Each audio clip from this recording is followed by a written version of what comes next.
Everyone, welcome to commerce dictionary. कैसे हैं आप सब? Hope you all are doing great. तो कोरोना फिर से फैल रहा है, बढ़ रहा है, सो बी सेफ और अपना ख्याल रखो। और फाइनली हमने 11th स्टैंडर्ड क्लियर कर लिया है ऑनलाइन स्टडीज करके, और अब बारी है बोर्ड सेशन की, that is 12th। Don't worry, बिल्कुल भी पैनिक होने की ज़रूरत नहीं है, इसको हवा बनाने की ज़रूरत नहीं है। कभी भी ये सोच के पढ़ाई मत करना कि मुझे 90% अबव लाने हैं। हमेशा ये सोचना कि मेरे अपने कॉन्सेप्ट्स क्लियर हो जाएं, और आगे कोई भी करियर ऑप्शन सेलेक्ट करो, कोई भी कोर्स ऑप्ट करो, ये थ्योरीज, ये कॉन्सेप्ट्स वहाँ पर इजीली अप्लाई कर सको। साथ ही में आपको क्वेश्चंस भी इसी टाइप के आते हैं जो एनालिटिकल रीजनिंग पर बेस्ड होते हैं, जहाँ पर छोटी छोटी केस स्टडीज होती हैं और उसको आपको सॉल्व करना होता है ये थ्योरीज लगाकर। इस तरीके से आपको आंसर देने होते हैं। तो चलिए पढ़ते हैं 12th क्लास की बिजनेस स्टडीज स्टार्ट करते हैं। हम फर्स्ट चैप्टर से पढ़ेंगे nature and significance of management. इस ट्यूटोरियल में मैं आपको बताने वाली हूँ मैनेजमेंट होता क्या है, just a basic introduction to management, ताकि आप समझ जाए, क्योंकि ये टॉपिक बहुत वास्ट है। आप इसी के बारे में अब पढ़ने वाले हैं। काफी बड़ा टॉपिक है ये, तो शॉर्ट में एक आपको जिस्ट दे रही हूँ, एक नटशेल में बता रही हूँ कि मैनेजमेंट होता क्या है, मैनेजर्स कौन होते हैं, क्या करते हैं और किस टाइप से होता है। तो लेट्स स्टार्ट इट नाउ। अब आप मुझे बताओ कितनी उतल पुथल रहती है हमारे दिमाग में, है ना, कि स्कूल भी जाना है, कोचिंग भी जाना है, मैथ्स भी रख लिया, बोर्ड है यार इस साल तो, अकाउंट्स, इकोनॉमिक, बिजनेस स्टडी, सबकी दो दो बुक्स हैं, ऊपर से मुझे रिफ्रेशर्स भी पढ़नी है, सैम्पल पेपर्स भी सॉल्व करने हैं, ऊपर से I want to change this world also. क्या क्या करूं मैं, कैसे मैनेज करूं, कैसे टाइम मिलेगा मुझे? तो इतने में आपकी मम्मी आती हैं और वो बोलती हैं कि दुनिया बाद में बदल लेना बेटा, पहले खुद को बदल लो। रूम देखा है तुमने कभी अपना? कबर्ड देखिए कितनी फैली हुई है। अरे कम से कम नहा ही लो, गर्मी आ गई है अब तो। मतलब फुल ऑन बेइज्जती हो जाती है और हमें कुछ समझ नहीं आ पाता कि इस साल हम कैसे मैनेज करेंगे। तो बहुत सारी वीडियोस देखते हो, लेक्चर सुनते हो टाइम मैनेजमेंट पर कुछ फायदा होता है क्या? नहीं होता ना, क्योंकि तुम्हें जरूरत है सीखने की प्रॉपर मैनेजमेंट स्किल्स, और सिर्फ सीखने की ही नहीं, उनको अप्लाई भी करने की। जब तक अपनी लाइफ में अप्लाई नहीं करोगे मैनेजमेंट स्किल्स, तब तक ऐसे ही परेशान होते रहोगे। तो अब वो तुम किससे सीखोगे? अपनी प्यारी मम्मी से सीखोगे, है ना। अब मम्मी क्या करती हैं, कितना सारा काम बिना उफ किए मैनेज कर लेती हैं आराम से। कैसे करती हैं? कभी पूछा है उनसे? कभी पूछ के देखना। घर के बजट से लेके मील प्लानिंग तक, अपने ऑफिस के काम या पर्सनल काम से लेकर मेड्स को हैंडल करने तक, उनके स्टाफ सबसे टफ होता है, पता है। सब कुछ सबको मतलब time to time without fail provide कराने से लेकर तुम्हारी स्टडीज के लिए एक प्रॉपर एनवायरनमेंट क्रिएट करने तक कि मेरा राजा बेटा, मेरी रानी बेटी आराम से बिना किसी मुश्किल के पढ़ाई कर पाए। तो घर के जितने भी मेंबर्स होते ना, वो अपने गोल्स प्रॉपरली अचीव कर पाए और एक प्रॉपर घर में वर्क फ्लो बना रहे, सुख शांति बनी रहे, ना तुम परेशान हो ना वो परेशान हो। इस तरीके से मम्मी अपनी लाइफ में मैनेजमेंट लेकर आती है, मैनेजमेंट स्किल्स अप्लाई करती हैं। तो ऐसे ही अगर आप अपनी लाइफ में प्रॉपर मैनेजमेंट स्किल्स ले आओगे ना, तो कभी भी पैनिक नहीं होगे। Then you will be just like captain cool. Yes, तो ये तो हो गई फिलहाल बात हमारी पर्सनल लाइफ की। अब हम एक बिजनेस पॉइंट ऑफ व्यू से देखेंगे कि मैनेजमेंट होता क्या है आखिर। 11th स्टैंडर्ड में हमने क्या पढ़ा था कि एक बिजनेस के कुछ ऑब्जेक्टिव्स होते हैं जो स्पेसिफाइड टाइम पीरियड में बिजनेस को अचीव करने होते हैं। अब उन ऑब्जेक्टिव्स को अचीव करने के लिए क्या करना पड़ता है हमें? We need to perform certain activities. हमें कुछ एक्टिविटीज परफॉर्म करनी पड़ती हैं। किस टाइप की एक्टिविटीज? जैसे कि प्लानिंग हो गई, हमें प्लान करना पड़ता है कि हमारा क्या ऑब्जेक्टिव होगा, क्या कोर्स ऑफ एक्शन हम लेंगे, क्या क्या चीजें करेंगे उस ऑब्जेक्टिव को अचीव करने के लिए। फिर हम ऑर्गेनाइज करते हैं उन एक्शंस को, उन वर्क्स को छोटे छोटे जॉब्स में डिवाइड करते हैं। फिर हम वर्कफोर्स एम्प्लॉय करते हैं। हम ये देखते हैं कि उन एक्टिविटीज को, उन एक्शंस को कौन परफॉर्म करेगा। फिर उसको हम एक डायरेक्शन देते हैं, है ना, कि किस तरीके से वो एक्टिविटीज परफॉर्म की जाएगी। और एंड में हम कंट्रोलिंग करते हैं, मतलब कि जो हमारे सेट ऑफ एक्टिविटीज हमने तैयार की थी, जो टारगेट सेट किया था, वो उसी वे में चल रहा है कि नहीं, और अगर नहीं चलता, कोई भी कमी होती है, तो उसको हम सॉल्व करते हैं।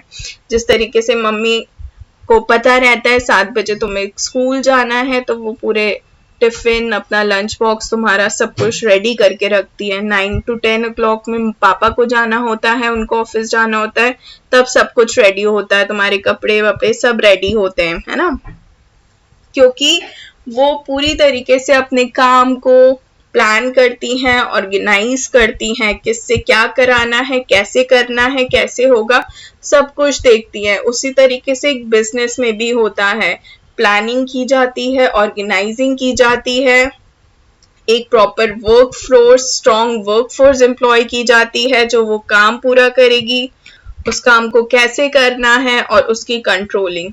ये सब क्या होता है, ये पूरा प्रोसेस होता है मैनेजमेंट। और ये सब कौन करता है, मैनेजमेंट करता है, ठीक है। कोई भी बिजनेस हो, बड़ा हो छोटा हो, प्रॉफिटेबल हो नॉन प्रॉफिटेबल हो, सर्विस इंडस्ट्री हो, मैन्युफैक्चरिंग इंडस्ट्री हो, कुछ भी बिजनेस हो, एक चाय की टपरी हो, एक चाय बनाने वाली फैक्ट्री हो, कहीं पर भी विदाउट मैनेजमेंट कुछ भी काम नहीं चल सकता है ना। और इन सारे बिजनेस में, किसी भी टाइप के बिजनेस में, एक चीज कॉमन रहती है, मैनेजमेंट एंड मैनेजर्स। जी हाँ, अब मैं एग्जाम्पल लेके बताऊं तो, मान लो हमारा मैगी खाने का मन किया, कोचिंग सेंटर से निकले, 4 दोस्त थे, तुम बोला भैया मैगी बना दो, 4 मैगी बना दो। भैया 15 मिनट हो गए, तुम गए, क्या हुआ भैया, मैगी तो 2 मिनट में बन जाती है, 15 मिनट लग गए। तो भैया ने कहा यार सिर्फ 2 ही पैकेट थे भैया, तो 2 पैकेट तो खत्म थे, तो मैंने लड़के को लेने भेजा है। अब बोलोगे यार भैया का मैनेजमेंट थोड़ा ठीक नहीं है, चलो ठीक है, देखते हैं मैगी कैसी आती है। जब मैगी तैयार हुई तो भैया के पास डिस्पोजेबल्स ही नहीं थे, स्पून्स नहीं थे, फोक्स नहीं थे, फिर लड़के को लेने भेजा। तो अब क्या बोलोगे यार भैया, जितनी भी डिलीशियस मैगी बना लो, टेस्टी मैगी बना लो, पर अगर सर्विस सही नहीं दोगे ना, मैनेजमेंट प्रॉपर नहीं रखोगे ना, तब तक कोई कस्टमर आपके पास नहीं आएगा। आपको पता है बाजू में कोचिंग सेंटर है, बच्चे बहुत सारे आते हैं, आपका बिजनेस बहुत अच्छे से ग्रो कर सकता है, तो आपको उसके लिए पहले ये देखना पड़ेगा आपके पास कितना स्टॉक रखा हुआ है, हर चीज प्रॉपरली है कि नहीं है, ये गैस तो नहीं खत्म होने वाली आपकी, सब कुछ ठीक से काम कर रहा है कि नहीं कर रहा है, सब कुछ आप तैयारी करके रखोगे तो आपकी सर्विस बढ़िया होगी, सर्विस बढ़िया होगी तो आपका बिजनेस ग्रो करेगा। आप किसी रेस्टोरेंट में भी जाते हो, वहां भी ऐसी प्रॉब्लम्स आती है, पानी नहीं आया, कोई ऑर्डर लेने नहीं आ रहा है, ऑर्डर दिया तो टाइम पे खाना नहीं आ रहा है, पहले खाना लग गया, प्लेट्स बाद में आ रही है, तो आप यही बोलोगे यार यहाँ का मैनेजमेंट बहुत खराब है। और कुछ भी प्रॉब्लम आती है तो आप सीधे किसको पॉइंट आउट करते हो, मैनेजर को भैया बुला दो, जरा उनसे बात करनी है। तो भले आपके घर के पास वाली राशन की दुकान हो या बहुत बड़ा रिटेल स्टोर हो, कुछ भी हो, जितना भी बड़ा या छोटा ऑर्गेनाइजेशन हो, वहां पे मैनेजमेंट की जरूरत होती ही होती है। तो अब मैनेजमेंट कौन करता है, मैनेजर्स करते हैं। मैनेजर मैनेजमेंट कैसे करते हैं हम वो देखेंगे। ये क्या करते हैं, जितने भी ऑर्गेनाइजेशन के रिसोर्सेज होते हैं, हमने पढ़ा था 11th में, हमारे ऑर्गेनाइजेशनल रिसोर्सेज कौन से होते हैं, money, man, machine, material, method. जितने भी रिसोर्सेज होते हैं, ह्यूमन, फिजिकल, फाइनेंशियल, उनको एक कॉमन डायरेक्शन में लेके जाते हैं ताकि ऑर्गेनाइजेशन ऑब्जेक्टिव्स अचीव हो। इनको एक तरीके से यूनाइट करते, इनके बीच में तालमेल बिठाते हैं ताकि ऑर्गेनाइजेशन के ऑब्जेक्टिव्स जो हैं वो अचीव हो जाए। फिर ये क्या करते हैं, दे मेक श्योर कि अब ये जितने भी रिसोर्सेज है, फिजिकल, फाइनेंशियल और ह्यूमन रिसोर्सेज, ये इफेक्टिवली और एफिशिएंटली यूज हो विद मिनिमम वेस्टेज कम हो, मिनिमम कॉस्ट में, टाइम पर, जो टाइम हमने सेट किया था टू कंप्लीट द टारगेट, उस टाइम में ऑर्गेनाइजेशन के ऑब्जेक्टिव अचीव हो जाए। तो इन रिसोर्सेज को इफेक्टिवली और एफिशिएंटली यूज करना भी कैसे करना है वो मैनेजर देखता है। अब एक ऑर्गेनाइजेशन में, बड़ा ऑर्गेनाइजेशन होता है तो बहुत सारे काम रहते हैं, बहुत सारे प्रोजेक्ट्स होते हैं और बहुत सारे लोग भी होते हैं। सब लोगों का अलग अलग काम रहता है, पर ऑर्गेनाइजेशन के ऑब्जेक्टिव और गोल तो सबके लिए एक ही है ना, कि हमारे ऑर्गेनाइजेशन को ग्रो करना है, ऑर्गेनाइजेशन की प्रोडक्टिविटी बढ़ानी है, सेल्स टारगेट्स हिट करना है। जो भी ऑर्गेनाइजेशन के ऑब्जेक्टिव हो वो सबके लिए एक ही रहते हैं। तो छोटे छोटे प्रोजेक्ट्स में कुछ टीम्स बनती है, उन टीम्स के भी पर्टिकुलर अपने गोल्स होते हैं। जैसे कि मान लीजिए आपकी एक टीम है, आपको एक प्रोजेक्ट मिला, अब आपकी टीम में 5 लोग हैं, 2 लोग नए एंटर करे हैं और 3 लोग जो है उनका अलग अलग ड्यूटीज है, अलग अलग उनकी वर्क रिस्पॉन्सिबिलिटीज है, एक्सपर्टीज उनकी अलग है। अब आपको इन 5 को कोऑर्डिनेट करना है, ये आपका सबसे पहला टीम गोल है ना, आपकी ग्रुप का ये ऑब्जेक्टिव है, आपको ये अचीव करना है। तो आप क्या कोशिश करोगे एज अ मैनेजर, आप टीम लंच ऑर्गेनाइज करोगे कि हफ्ते में एक दिन हम सब मिलकर लंच करेंगे, लंच के लिए जाएंगे, या कुछ ऐसी एक्टिविटीज या गेम्स इंट्रोड्यूस करोगे ताकि वो लोग आपस में एक दूसरे को जान लें, है ना। मीटिंग्स ऑर्गेनाइज करोगे, सेशंस ऑर्गेनाइज करोगे, introduction sessions, orientation sessions organise करोगे ताकि वो लोग एक दूसरे को जान ले और एक दूसरे के साथ कोऑर्डिनेट करके हंसी खुशी मिल बांट कर काम करें और फिर जो ऑर्गेनाइजेशन का ऑब्जेक्टिव है वो अचीव हो, है ना। तो ये अपने ग्रुप के ऑब्जेक्टिव्स को भी अकम्प्लिश करने में हेल्प करते हैं। आपने इस वीडियो का थंबनेल देखा होगा तो अब आपको पता चला होगा, उसमें मैंने लिखा है अ बोनस केस स्टडी। अब मैं एक केस स्टडी लेकर आई हूँ यहाँ पर, ऐसे ऑर्गेनाइजेशन की जो इंडिया का नंबर 1 बैंक है। आप बिना आगे देखे वीडियो मुझे कमेंट सेक्शन में बताइए कि इंडिया का नंबर 1 बैंक कौन सा है, which is the most valuable bank of the country. Okay, तो वो है HDFC बैंक। जी हाँ, और उनके जो सीईओ हैं मिस्टर आदित्य पुरी, जो अभी रिसेंटली अक्टूबर 2020 को रिटायर हुए हैं because he is 70 years old now.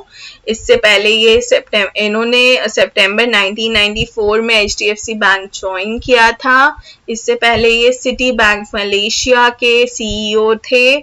जो HDFC बैंक के सीईओ थे मिस्टर पारिक, इनके बहुत अच्छे दोस्त हैं। उनकी कैपेबिलिटीज पे उनको बिल्कुल भी शक नहीं था और वो चाहते थे कि ये HDFC की कमान संभाले। तो इनको स्पेशली कन्विंस करने के लिए वो मलेशिया गए और इनको लेकर आए India to manage HDFC bank, और इसका रिजल्ट ये हुआ है कि it is the top most banks of the country.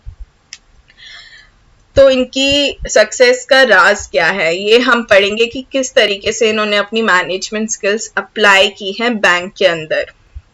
सबसे पहले जैसे कि मैंने बताया था कि जो भी हमारे रिसोर्सेज हैं उनका ऑप्टिमम यूटिलाइजेशन करना।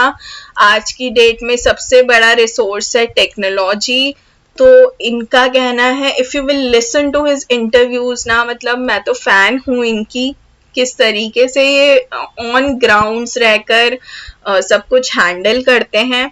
तो इनका मानना ये है कि जो भी चेंज होता है हमें उसके साथ अडेप्ट होना बहुत ज़रूरी है। अगर हम पीछे बैठे रहेंगे बीइंग अ बिग ब्रांड, कि हमारा तो बहुत ही बड़ा ब्रांड है, हमें ये सब करने की ज़रूरत नहीं है, कस्टमर तो हमारे पास आएगा ही आएगा, तो आप फेल होंगे ही होंगे, बिकॉज टाइम बहुत चेंज हो चुका है, कस्टमर्स की थिंकिंग चेंज होती जा रही है, उनको भी नई नई चीज़ों के साथ चलना आजकल पसंद है, वो भी कहीं भी पीछे नहीं रहना चाहते हैं, तो आपको भी पीछे नहीं रहना होगा, आपको भी उनके डिमांड के अकॉर्डिंगली प्रोडक्ट प्रोवाइड करना ही पड़ेगा। तो जितना हो सके पॉसिबल आप न्यू टेक्नोलॉजी को अडेप्ट करें अपनी ऑर्गेनाइजेशन में और उसका ऑप्टिमम यूटिलाइजेशन करें। फिर next is the ability to deliver world class service with rapid response time। इनका मानना ये है कि कस्टमर ओरिएंटेड रहना is very important when it comes to business. जब तक कस्टमर सेटिस्फाई नहीं हो जाता था तब तक ये इन्होंने अपने एम्प्लॉयज को डायरेक्शन दे के रखी थी कि आपको कस्टमर की प्रॉब्लम को सॉल्व करना ही करना है विदाउट एनी एक्सक्यूजेस। किसी भी ब्रांच में रहते थे तो कस्टमर से खुद इंटरैक्ट करते थे, पूछते थे कि आपको हम और क्या अच्छी सर्विसेज प्रोवाइड कर सकते हैं, आपको क्या लिमिटेशंस दिख रही हैं हमारी सर्विसेज में या हमारे प्रोडक्ट्स में कुछ आपको परेशानी आ रही है, हमेशा पूछते थे। और इनकी सर्विस, बैंक की सर्विस टॉप मोस्ट है, तभी ये बैंक आज नंबर 1 पर है। फिर इनकी business philosophy is based on 4 core values, that is customer focus. जैसे कि मैंने बताया, किसी भी कस्टमर को अगर पजल देखते थे उसकी शक्ल से समझ जाते थे कि ये थोड़ा कंफ्यूज हो रहा है, शायद इसको सिस्टम समझ में नहीं आ रहा है या कोई चीज समझ में नहीं आ रही है, तो पर्सनली जाके मिलते थे उससे। इनका ये मानना है, ये हमेशा बोलते हैं कि आपको ऑन ग्राउंड्स रहना पड़ेगा। अगर आप एक ईगो में रहोगे, यार मैं तो सीईओ हूँ, मैं तो मस्त एसी कैबिन में बैठकर ही काम करूंगा, मैं बाहर नहीं निकलूंगा, किसी को आना है, प्रॉब्लम है, मेरे पास आए, इनका ऐसा मानना बिल्कुल नहीं है। ये हमेशा बोलते हैं अगर आप ग्रो करना है, अपनी ऑर्गेनाइजेशन को ग्रो करना है, तब आपको ग्राउंड पे उतरना पड़ेगा और अपनी कस्टमर की प्रॉब्लम्स को जब तक नहीं समझोगे खुद से पर्सनली, तब तक आप एक बड़ा ऑर्गेनाइजेशन नहीं बना पाओगे।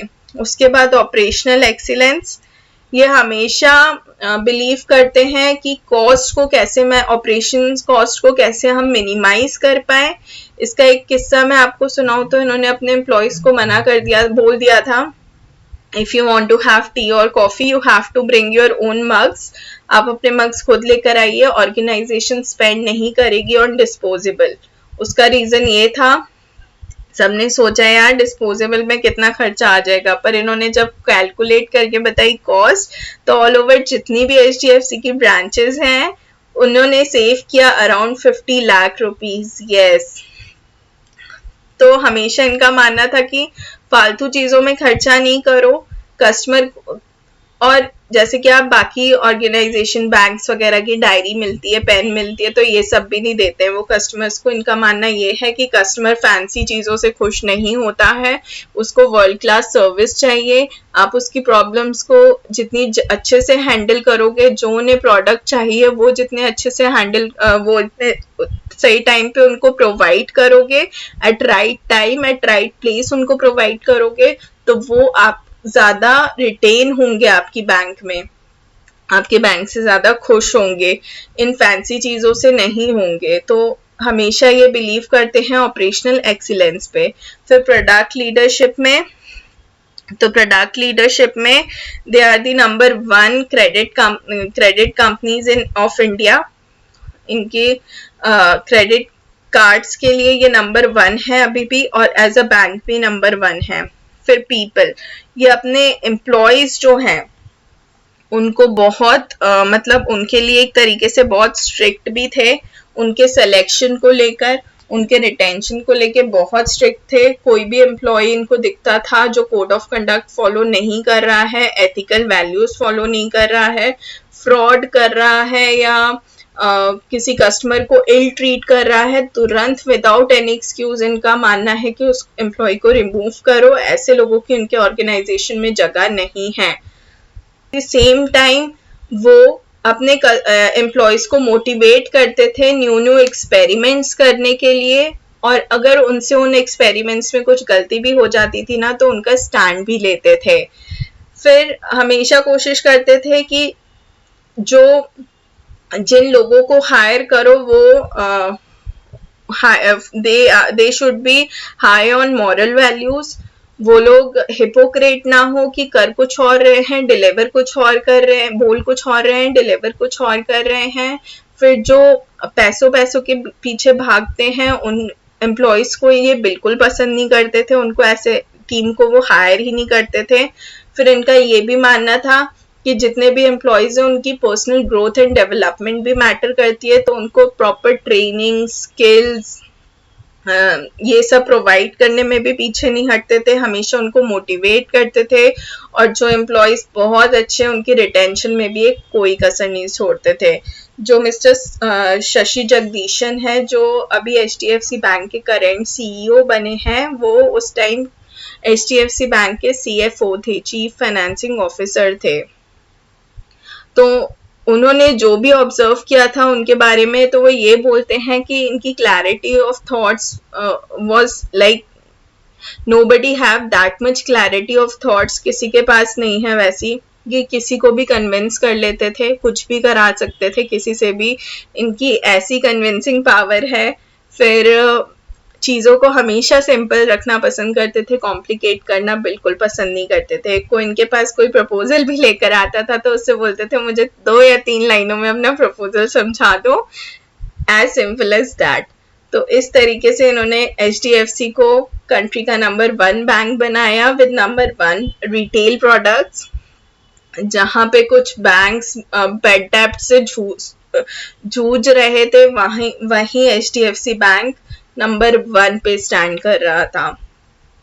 तो ये थी, इनके बारे में जरूर पढ़िएगा डिटेल में, बहुत सारी वीडियोस आपको दिख जाएंगी HDFC बैंक की सक्सेस स्टोरीज पे, आर्टिकल्स मिल जाएंगे, इनके इंटरव्यूज जरूर देखिए, बहुत कुछ सीखने को मिलेगा। तो ये था इंट्रोडक्शन टू मैनेजमेंट। होप आपको समझ में आ गया होगा नटशेल में, शॉर्ट में, कि मैनेजमेंट होता क्या है आखिर। हम डिटेल में और पढ़ेंगे, नेक्स्ट वीडियो आएगी डेफिनेशंस ऑफ मैनेजमेंट पे, जो मैं आपको ऐसे ही डेप्थ में समझाऊंगी, एक एक डेफिनेशन समझाऊंगी बहुत अच्छे से। तो ज़रूर चैनल को सब्सक्राइब कीजिए। Thank you for watching my tutorial. आपको पसंद आया है तो give it a thumbs up. कोई भी डाउट हो, कोई भी प्रॉब्लम हो, कोई भी इंटरैक्शन करना हो, आप कमेंट सेक्शन में लिखिए। साथ ही मैं अपनी मेल आईडी भी डिस्क्रिप्शन बॉक्स में देती हूँ, वहाँ भी आप मुझे मेल कर सकते हैं। अगर ये वीडियो पसंद आए तो साथ में शेयर भी करिए अपनी फ्रेंड्स के साथ, क्योंकि ज्ञान बांटने से बढ़ता है। और चैनल को सब्सक्राइब कीजिए और नोटिफिकेशन बेल आइकन हिट करना मत भूलेगा। So thanks for watching it, bye, take care.